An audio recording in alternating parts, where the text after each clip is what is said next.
Turma da leitura compartilhada, sejam todos bem-vindos, boa noite. Vamos dar continuidade ao capítulo 12 do livro Mestre dos Mestres, de Augusto Cury.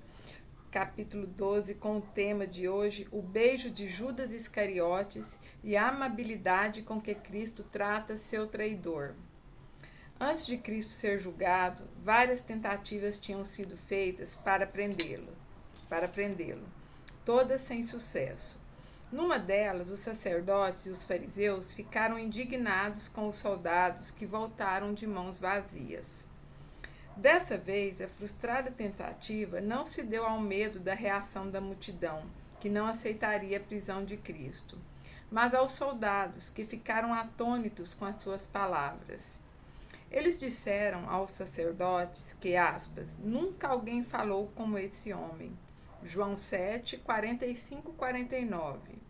Os sacerdotes, indignados com os soldados, os repreenderam e disseram que ninguém da cúpula judaica havia acreditado nele. Apenas a, aspas, ralé insulta. O que não era verdade, pois vários sacerdotes e fariseus admiravam Cristo e acreditavam nele, mas tinham medo de declarar isto em público. Apesar de várias tentativas frustradas, chegou o momento de ele ser traído, preso e julgado. Cristo impressionou os soldados que o prenderam por se entregar espontaneamente, sem qualquer resistência. Além disso, intercedeu pelos 3 discípulos que o acompanhavam, pedindo aos guardas que não os prendessem. Assim, no momento em que foi preso, continuou a ter atitudes incomuns. Ainda havia disposição nele para cuidar fraternalmente do bem-estar dos seus amigos. Quando sofremos, só temos disposição para aliviar nossa dor. Mas quando ele sofria, ainda havia nele disposição para cuidar dos outros. E não apenas isso. Na noite em que foi traído, sua amabilidade e gentileza eram tão elevadas que ele teve reações impensáveis com seu próprio traidor. Vejamos. Cristo foi traído e preso no jardim do Getsemane. Era uma noite densa e ele estava orando e esperando esse momento. Então Judas Iscariotes apareceu com um grande número de guardas. Cristo tinha todos os motivos para repreender, criticar e julgar Judas. Todavia, o registro de Mateus diz que, mesmo nesse momento de profunda frustração, ele foi amável com seu traidor, chamando-o de amigo, dando-lhe assim mais uma oportunidade para que ele se interiorizasse e repensasse seu ato. Judas aproximou-se e fez um falso elogio. Aspas, salve, mestre. E o beijou. Jesus, porém, lhe disse, aspas, amigo, para que vieste? Aqui há algumas importantes considerações a serem feitas. O beijo de Judas indica que Cristo era amável demais. Embora estivesse traindo seu mestre, embora o conhecesse pouco, Judas o conhecia o suficiente para saber que ele era amável, dócil e tranquilo. Sabia que não seria necessário o uso de nenhuma agressividade, nenhuma emboscada ou armadilha para prendê-lo. Um beijo seria suficiente para que Cristo fosse reconhecido e preso naquela noite escura no jardim do Getsemane. Qualquer pessoa traída tem reações de ódio e de agressividade. Por isso, para traí-la e prendê-la, são necessários métodos agressivos de segurança e contenção. Entretanto, Cristo era diferente. Como Judas sabia que ele não reagiria, que não usaria qualquer violência e muito menos fugiria daquela situação, bastava um beijo.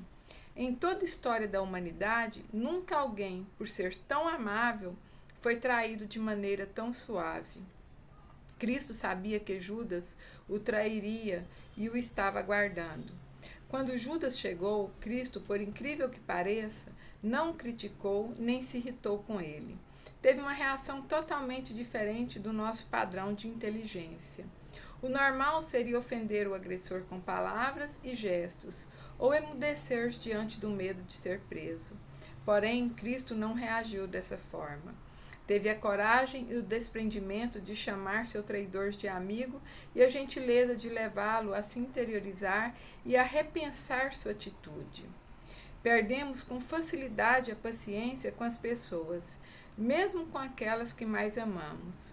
Dificilmente agimos com gentileza e tranquilidade quando alguém nos aborrece e nos irrita, ainda que seja nosso filho, aluno, amigo ou colega de trabalho. Desistimos facilmente daqueles que nos frustram, nos decepcionam.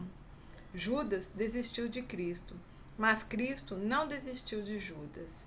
Deu-lhe até o último minuto uma preciosa oportunidade para que ele reescrevesse sua história. Que amor é esse que irrigava a emoção de Cristo com mananciais de tranquilidade num ambiente desesperador? Que amor é esse que o conduzia, mesmo no ápice da sua frustração, a chamar seu traidor de amigo e a estimulá-lo a revisar a sua vida? Nunca na história um traidor foi tratado de maneira tão amável e elegante. Nunca o amor chegou a patamares tão elevados e sublimes. Tema: metas tão ousadas para uma humanidade tão limitada. Cristo falava de amor estonteante, um amor que irriga o sentido da vida e o prazer da existência, um amor que se doa, que vence o medo, que supera as perdas, que transcende as dores, que perdoa. Ele vivenciou essa história de amor. O amor aplainava suas veredas, fazia-o sentir-se satisfeito, sereno, tranquilo, seguro, estável, em detrimento dos longos e dramáticos invernos existenciais que vivia. A uns ele dizia, aspas, não choreis, a outros, aspas, não temais, e ainda a outros, aspas, tende bom ânimo. Estava sempre animando, consolando, compreendendo, envolvendo as pessoas e encorajando-as a superar seus temores, desesperos, fragilidades, ansiedades. Cristo demonstrou uma disposição impensável de amar, mesmo no ápice da dor. Suas palavras e atitudes são como um sonho para sociedades modernas que mal conseguem escalar alguns degraus da cidadania e do humanismo.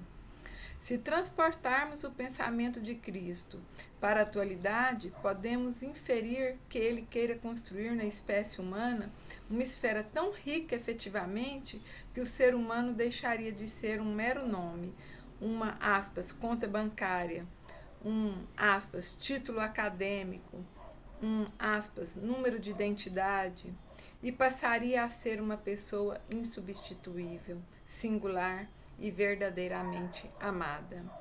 Somente o amor torna as pessoas insubstituíveis, especiais, ainda que não tenham status social ou cometam erros e experimentem fracassos ao longo da vida.